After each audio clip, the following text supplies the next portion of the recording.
আজকে আমরা HTML colour নিয়ে আলোচনা করব এবং সেটা মোবাইল দিয়ে আমরা শিখব। মোবাইলে যে আমরা এখানে একটা রুট ফোল্ডার মানে স্টোরেজে যে এখানে একটা আমরা ফোল্ডার ক্রিয়েট করব HTML কালার নাম দিয়ে। HTML কালার নাম দিয়ে যে ফোল্ডারটা ক্রিয়েট করলাম, এই HTML কালারের মধ্যে যে আমরা এখানে একটা ফাইল ক্রিয়েট করব। ফাইলটার নাম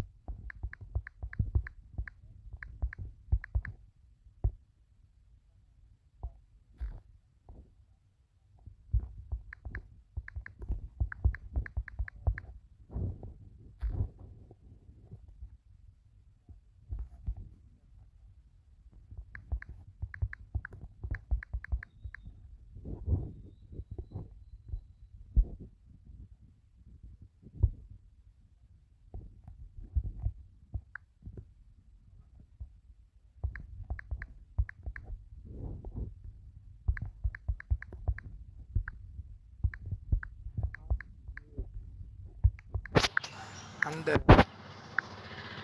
দেখি কালারটা চেঞ্জ এবং ব্যাকগ্রাউন্ড কালার